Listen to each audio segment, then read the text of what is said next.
All right. It is May 14th and roughly 3 o'clock in the afternoon. My name is Shane Carlson. I'm a UWEC graduate student participating in the COVID Oral History Project, and I'm here with Marin Munos, who is, well, let's have you tell us a little bit about yourself. And clearly you're a UW student, so if you want to talk about maybe your major or what activities you're involved in. Okay, I'm Marin. I'm a journalism major and a WGSS major. I'm involved in track and field here at Eau Claire. I do Blue Gold Radio Sunday too. Yeah, that's just a little bit about me. Mm-hmm. What year in school are you? I'm a junior. Okay. And so have you competed multiple years for the track team? Yeah, I've competed every year I've been at Eau Claire, so 3 years. Okay. I have a couple questions about how this year might be different with the NCAA's shutting down so abruptly. But first, could you tell us a little bit about where you're from? I am from Aurora, Illinois, which is 45 minutes east of Chicago. Yeah. Mm-hmm. Do you want anything else from that? Well, maybe what brought you to Eau Claire? Track, actually. I really wanted to run track in college, but I was not good enough to run in a D1 or a D2 school. So my mom and I came up and I visited Eau Claire and I visited Hamlin. And the minute I got here and I met Chip, he's our head coach, I was like, I need to go to this school. So I didn't even look at the journalism program. I just decided I wanted to run track here. Well, and from what I've heard, it sounds like they have an excellent journalism program too. They do, which I found out, so that's good. Nice. All right. Do you remember where you were when you first heard about COVID? Yeah, I was at work. So I think, well, I guess there were 2 times that I remember, because the first time I heard about it was actually in December when it had started in China. And I, just because our journalism professors make us take in a lot of news. I think that's why I heard about it. But the first time I really heard about it being more of an issue that was of direct concern to myself was when I was at work and they were talking about the potential lockdown of the country, basically. And that, I think that was March, really early March, maybe late February. Are you still in Eau Claire? Yes, I am. Oh, okay. So are you still working then? Yeah, so I work at Printing Services, and we're considered essential because the chancellor needs things printed. So we've still been working, just it's been very restricted. We're down to, normally we have about 8 full-time employees, and we're down to 2 full-time employees and 2 they work every 2 weeks, so they're on furlough right now, and everyone else has been furloughed for a month. And then there are 2 student workers, and normally there's about 10 to 13. So we've really taken a lot of the workload. Normally during the semester I'd work 9 hours, and now I'm working 25. So there's definitely been a shift in who's doing what and the needs that need to be met. Mm-hmm. Are there any differences in the workplace that you've noticed? Other than, clearly less people? Yeah. Well, we've completely had to redo, because normally we're a walk-up counter and people will just come and order things. So now we do curbside pickup, which is different. All of our doors are locked, which is weird. I can't even get into Schofield without a key or having someone come in and get me. And normally you can just walk in and out so easily. That's just something that always throws me off. we have to wear masks and we have to wear gloves when we're working. And we clean down everything before like locking down for the day. And then if we get a package in the mail, we just kind of let it sit in this bin for 2 weeks in like a separate room. And then we'll open it unless it's like something really urgent. And then we just wipe it down and we'll take care of it. Um, those are the main differences. Our workload is definitely, it kind of went like a little like you. So um, we started out with a lot of stuff and then we went about 2 weeks with nothing. Like completely, I just would do my homework for 8 hours because there was nothing to do. And now we're kind of going back on the up climb and I it's been a lot of work lately. It's just people are still ordering huge orders, but there's only 4 of us. And normally there will only be, so during the day, there will be one full-time employee and then one student. So, but we split the day in half. So there'll be a full-time employee and a student in the morning, and then they'll switch with another full-time employee and a student in the afternoon. So at one time, there's only 2 of us working. So we're kind of like running around like crazy people, Hmm. but it's not bad. I'm really grateful still to be working and have that. So that's nice at least. Yeah, and you mentioned that some of your coworkers have been furloughed. How else has the pandemic impacted employment that you've seen? Well, um, as a student, I'm pretty broke normally. And I've seen a lot of my friends that have worked on campus and needed jobs on campus lose their jobs and they've had to file for unemployment, or even some of my friends that work in the food industry, they don't have jobs anymore. So they're now back home living with their parents, doing work for their parents because they they have no income to pay for their student loans and stuff. And then just personally at printing, so our 8 full-time employees, 4 of them I haven't seen in about a month now, and they have until July 31st on furlough, I know, but I know one of them is already on food stamps just because the unemployment isn't enough, because she still has a lot of student loans. So the impact that this has had on the workforce is just astronomical to me. My mom is a principal in the Chicago area, and the transition to online for them is just, it's been so hard. So it's just such a difficult time. That doesn't even, those words that don't even fit, but that's what I use to describe it. Mhm. Yeah, well, I really feel for your mom because I teach part time, and yeah, like you said, it has been difficult. Uh, Yeah. so you brought up kind of two memories of your experience with COVID, two of some of the earlier memories. Um, could you speak a little bit about how it's impacted track or your track and field season? Uh, so we found out basically that this was going to be really impactful on our season when our team was at nationals in North Carolina. Our team was on track to have a three-time national champion winning streak. So we had big expectations, and the NCAA tweeted out that everything was canceled. And then one of my friends Snapchatted me, and she was on a plane home, and it was kind of just at first just shock, like this isn't happening, this is not real life. And then they got back, and the chancellor wouldn't let us go like clap for them when they got off the bus, like we weren't allowed to be there.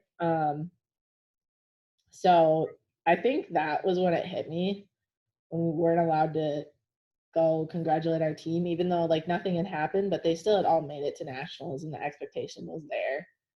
um it was kind of just absolute devastation. There was 3 weeks there I was honestly so depressed.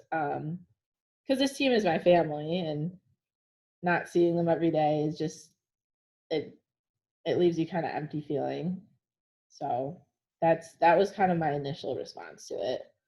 I think now I'm more used to it, but it's so hard to work out without having their support or having a purpose, because it feels like I'm not doing anything, or I don't have a point for doing anything, because our next competition season is like 10 months away if there is one. So it's really difficult. Hmm. Um, there, let me see. I had a question about what access to facilities do you have as far as workouts go? Because I've seen a lot of creative solutions online. Yeah. Well, our track was closed for all of March pretty much. So we had to break into Memorial High School's track. I don't know if I'm condemning myself saying that, but um myself and another girl, we just like jump the fence and use it to run, because we still had workouts to do and stuff. And we actually made friends with the cop that sits outside that high school. And he was like, yeah, as long as you don't come with more than 10 people, it's fine and stuff. But now our track is open again, and we have a little shed that we put some hurdles together, and we made that into like a lifting rack. So that's kind of nice, and it's nice to have our track again. The only thing, most of us, our shoes are locked in the locker room, so we don't have like our sprint spikes, we don't have our shot puts or our javelins or anything. So we don't really have any equipment or anything that we'd be used to training with, but we still have access to the track, and really all you need is a pair of shoes. But it would be nice to have those spikes. Hmm. Well, and you're multi, so Yeah, participate in many events. yeah. It's weird not having all my shoes around me all the time and stuff. But do you have access to equipment then? We have access to hurdles, and we have some really old rusty shot puts, but that's pretty much about it. Wow. Yeah, it's well, we high jump on the back of our pole vault mat, so it's definitely For interviewers watching, I'm a pole vaulting coach, so just to be clear, that's all right. It's good that it's getting used. yeah, it's our only option. We have high jump standards, just no high jump mat. Mhm. Awesome. So, um, would how would you say that your experience of COVID so far has differed than maybe some of your friends at Eau Claire that are also students? Like someone that isn't an athlete, or someone, or just another student? Maybe both. Okay. Well, I can start with my roommate. So I room with another girl that's on the track team, and she's actually gone home. She lives in Duluth. Um, my mom told me I couldn't come home, so I've been stuck in Eau Claire, which is completely fair. She doesn't want to give us anything because she still is in contact with some of her students, and she doesn't want us to give her anything. So I've been here the whole time. Um, and I think one thing that's really different from our experiences is my roommate works in the mailroom, and the mailroom's pretty much all shut down right now, so she can't work there. But I'm still working at printing, which is pretty different because most students aren't working on campus at all. Um, so I think that's the biggest difference. But then we're obviously both still are like missing out on track, like the same amount. Like we both still miss our teammates so much, but it doesn't matter that she's in Duluth because it's not like I can see them either.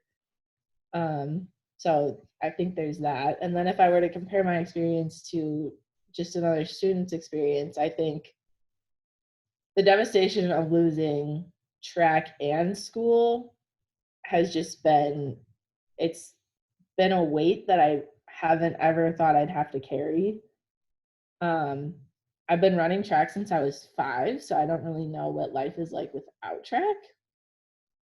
It's kind of been this constant in my life, and even if I'm not in season, I'm still training for it. But right now, everything feels so uncertain that I've just never been in this position before. So it's really confusing for me. Hmm. And I just feel like another student might not experience that if they weren't an athlete. It's just a different kind of loss. Yeah, loss is a good word to describe what everybody's experiencing right now. Yeah, definitely. Yeah. And so you brought up that your mom thought it was best that you don't come home. Could you speak a little bit about what it's like, just being a family member during this time, especially when you're apart? Well, there's a lot of FaceTime calls. My grandma, we taught her how to FaceTime, so that's good.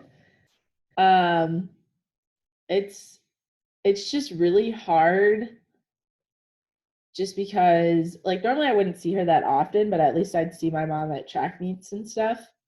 But now I don't even have that because she can't come up for those, obviously. So I'm just finding myself missing track even more because of that and missing her because of that because that's something we bond over. Um, yeah, it's just been really tough. And my brother and his girlfriend live in Bloomington, Indiana. And then my grandparents live up in the UP. So we're all like very separate right now, which isn't something I'm used to. Because normally I'll be able to see like at least one of my family members like once a month, but I haven't seen any of them since Christmas. So it's just been really tough. And FaceTime obviously doesn't really do it. It's just not the same experience. Um, so yeah, I'd say right now just trying to avoid the homesickness and just be there when they need me. I think that's the role I'm playing right now as a family member. Hmm. Are you seeing a similar response with communities? Just as you described, that everybody just seems very separate and living different lives, feeling maybe isolated. You know, I don't think so. I like to go on walks. I've been going around to all these little like free book library things. And one thing that I notice on my walks are these cutout hearts that people have been putting out. And one that I really like, it's a bunch of like kid handprints mixed in with the hearts, and then it says, "We're all in this together." And I think that's like the movement that someone started somewhere. I don't know. I think it's really cool though. And then I always see people have been putting these teddy bears in windows for kids when they're going on walks to like spot. And I just think that's really cool. I think people are honestly more open, at least in my community, like where I live, um, more open to strangers than they ever have been and more caring. I really, it's kind of ironic that something that pushes people away is bringing them together. It's That just interesting. Yeah, I would definitely say that communities are, I feel like things will be closer after this instead of farther apart. I, that's a really interesting perspective. I can't say I've thought of it that way, but I definitely know what you're talking about. Yeah. Have you noticed any other changes in your community? Just think about like day-to-day life, um, work, leisure activities in general. I've noticed a lot more people outside than ever. Um, and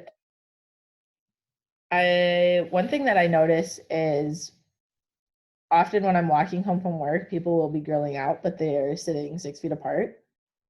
So instead of like a tight circle, it'll be like huge. Hmm. um, I'm just trying to think of other things that have been different.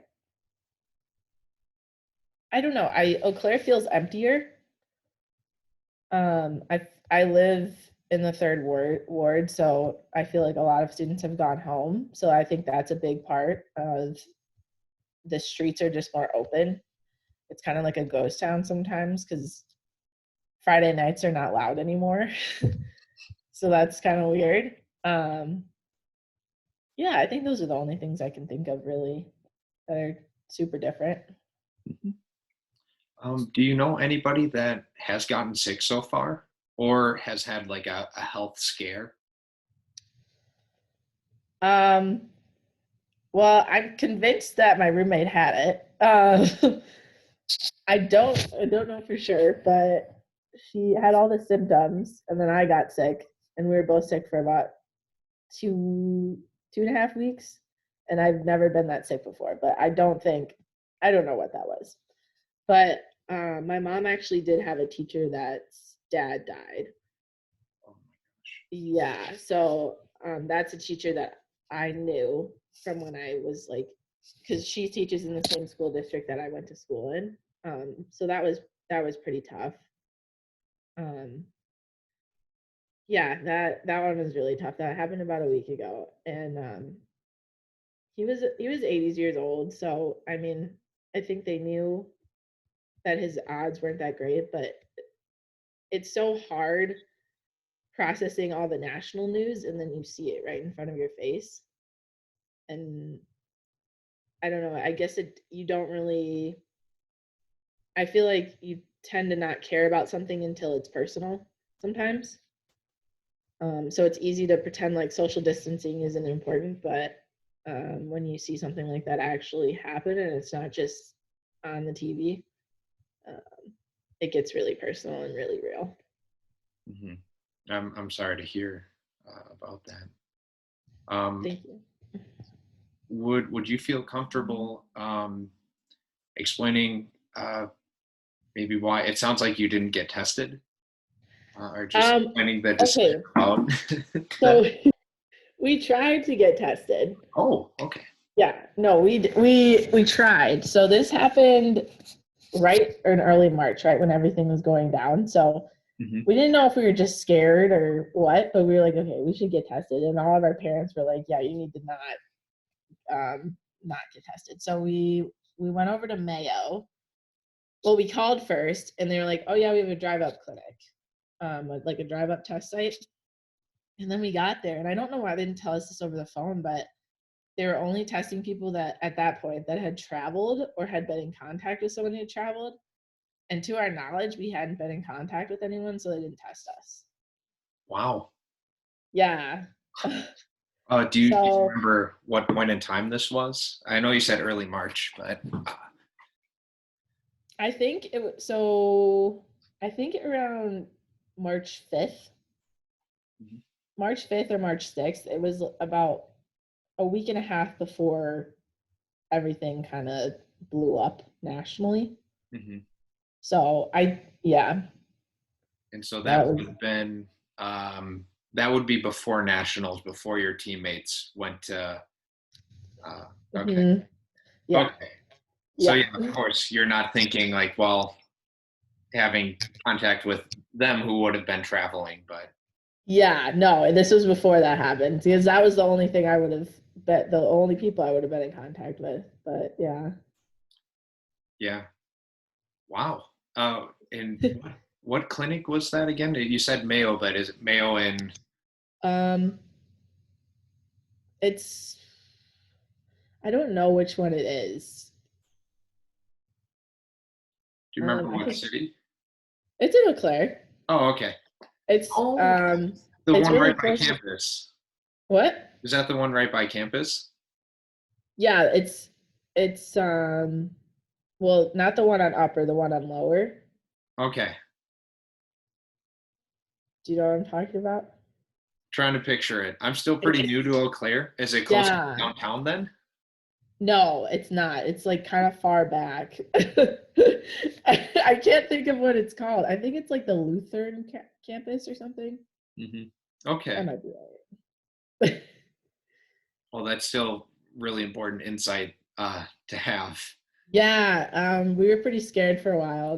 Yeah, that was a little nerve-wracking for a while. Hmm. So, could you talk a little bit about how people are receiving information about COVID right now, and if this ties into a response to the government's response to COVID, then feel free to fuse them. But, Okay.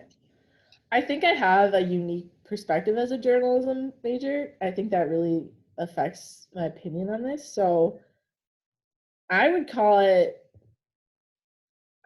there's just so much misinformation. It's kind of like an infodemic. Hmm. Um, I feel like people kind of latch on to what they want to hear and then they just run with it. And if there's any changes in that information, they don't want to hear it. And people aren't really checking their sources personally. I Even my mom, she gets a lot of information from Facebook sometimes.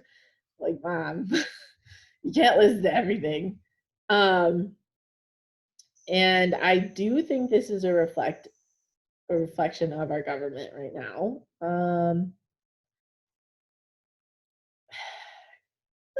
It's can I just I'm just going to be very candid. President Trump has been saying a lot of things that are not okay. They're not backed by anything, and I feel like there's a lot of opinion in there, and what he thinks is happening isn't actually what's happening. And this information is fed directly to the public because this is breaking news every day. So, and people do follow Trump and people do support Trump. So people are going to listen to that. And I think that really plays into the infodemic and people getting misinformation and then they spread the misinformation. They're like, oh, I got it from so and so. And then it's just kind of like this snowball effect of just not stable sources and not good information. It's so bad. It's so hard to watch as a journalist because people because of fake news, people like don't like journalists, like they don't support us. And then when some information is wrong, we're instantly blamed, which is so frustrating. And I've seen that happen multiple times as this whole thing has gone down, and it's just so frustrating. But what are you gonna do? Hmm. Um, how would you describe the differences in the state and federal responses to COVID? Personally, I think our state took a really good approach to COVID. I think Wisconsinites have been really, really good about staying at home and following orders. Um, but the stay at home order was just like released or like picked up, or what is it called? Lifted, yeah. Lifted. Yeah, that's what I was looking for. And I think that was too early. I think that was too early of a decision. But I think because of the stay at home order and because people are doing what they're supposed to be doing, we've really flattened the curve. And I think that is really good. But I think it was lifted too soon. On a national level, I think the stay at home, the lockdown, everything was put in place way too late. Um, we had knowledge of the coronavirus way before, and I think a lot of deaths could have been avoided if we had had that knowledge and if officials had actually listened. Um, but I think that kind of can be applied to a lot of countries. America is not an exception to that, but I definitely think the sake of the citizens in America, if we had been put in lockdown sooner, it would have been for the best, even if that caused a more harsh effect of the economy. Mhm. All right, thank you. And Uh, only have a couple more questions for you. And earlier you had mentioned maybe a silver lining to this, that strangers are closer probably than they've ever been. mhm. Um, are there any other ways that you've seen even your family or friends or broader communities transformed by this experience? um, well, one thing that my mom is doing, she has an Etsy shop, and I know she's selling masks now, that she's just making at home. So I think that's really cool. And I know a lot of people have been just making masks and sharing them. Um, my friend actually, she's from San Diego, and she mailed me a mask that she made because she wanted us to have matching ones. So that was kind of funny. Let me I don't know. I just noticed more. I think it's a Midwestern thing to say hi when you're walking, Hmm. but people are more receptive to that. And I've actually had more conversations with people than just saying hi just for the sake of being nice. People would be like, "Oh, how are you doing?" And I don't even know who this person is. So I don't know. I think it's the fact that you see someone and you're like, "Oh my gosh, there's another person," because you've been stuck at home for so long or whatever. I think we're all in this together, and it's such a hardship that we're all carrying that has never happened before. Like, it doesn't matter your race, it doesn't matter your gender, we're all being affected by this, you know? Hmm. So I just think, yeah, that's it. Yeah. Um, I guess then the last question I have for you, is there anything that you wanted to ask me? Hmm. How have you seen people um, in the community? Like, do you agree with my opinion on that? Absolutely. And I think we're getting a bit of uh, both ends of the spectrum. It's it's definitely transforming the way our society operates. And I've been doing a lot of research as part of this project. The graduate students involved have to do research on top of that and make parallels between the 1918 pandemic. And so I've struck up quite a few conversations with people trying to make comparisons. And it's really interesting that in the research I've come across, they describe this a lack of memory about the pandemic. And there's a recent historian, or a historian that wrote a recent book called The American Pandemic. Her name's Nancy Bristow. And she argues that part of the memories of the pandemic were wrapped up in World War One.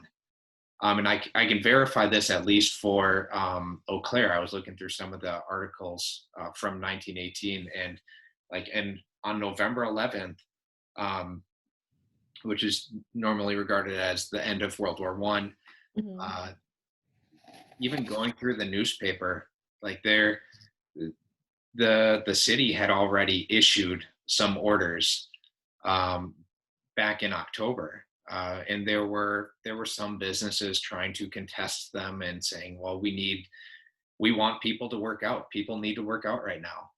Why isn't the Y open?" Um, Yeah. there were church leaders saying that we need faith more than ever right now. God is the only thing that's going to save us from this. Mhm. Uh, yeah, and it's it's really interesting. But anyway, so these memories seem to be wrapped up more in the end of World War One, and the language they use to describe them is very similar. So it's not, Really? yeah, it's very militant. Like, we need to fight the virus. Um, there's so much of it that references fear. I was reading an article that began from that November 11th piece. There's so much on the end of the war. Of course, there is. There's a small blip on like the eighth page of it's like the last page of the newspaper, and it more or less says that people can go about their daily lives, and that they can't be afraid to do so. And then like later on, it lists, well, these are the precautions you should take. And Oh, you know, interesting. yeah, I want to save that for like, first, but um, and they list, like local ailments, or they push different, maybe silver bullet cures. Yeah. Like, if you have a cold, put your feet in hot water. And I don't know. I don't have that background, but I don't see that anywhere in the suggestions as to what to do if you have COVID now. So No. that's not a thing. But yeah, it's interesting that the memory gets wrapped up into the experiences of World War One and ends up getting lost over Mhm. the preference of World War One, where you can actually look at that and say, like, okay, well, there's victory in that. Sure, Mhm. there's loss, but that loss ends up being seen as honorable or noble. Mhm. And Whereas the experience of the pandemic is completely the opposite. It is, you have a nation that is becoming more of a powerhouse and more of a player in the world, yet they have no response to this. There's nothing that they do that ends up working other than the public guidelines. And years after analysis is pretty conclusive that, well, not even years after, in 1919, Eau Claire was recognized for how serious they took the pandemic, and and the state sent a letter to the Board of Health. The State Board of Health sent a letter to the Eau Claire Board of Health, saying, like, your neighbors Chippewa Falls didn't take this seriously. These are their statistics. Oh my gosh. And Eau Claire, and like, these are your statistics. We think it's because you took this very seriously. You issued public warnings. You were very transparent about the data you were giving out. And Chippewa Falls wasn't. In Chippewa Falls, you can find newspapers that mention, well, Eau Claire has the pandemic's racing out of control. We can't stop it there. We don't know that to be true here, but it seemed to be more an issue of transparency, because when the final statistics came out about deaths per month, it's very clear that Chippewa Falls suffered at a much greater rate than Eau Claire per capita. And overall, I think they had twice as many deaths. Oh my. Wow. Yeah, despite having half as much the population. Yeah. Geez. Yeah. Anyway, so yeah, I would say what has shocked me was in the past the lack of memory, and I guess how memory transforms the way we view the past. And I really wonder how that's going to play out here, because like you said, the infodemic. I've only read, I think there's a piece by The Guardian put out on that. And the World Health Organization defines infodemic too, but they do it with a less partisan spin. Like they don't attribute any misinformation. It just seems like there's way too much information in their definition. Yeah. That is probably just trying to stay nonpartisan, because they are. Yeah. But yeah, I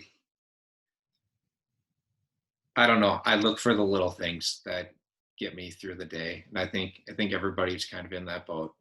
And there's just so much stress, and you can find good examples in the community, and you can find scary things in the community. And yeah. Definitely. Yeah. Sorry, that was a really long-winded answer. Oh, no, it's fine. I appreciated it. Yeah. Well, I really appreciate you contributing to the oral. Oh, yeah. And this Thank will you for letting me do this. Yeah.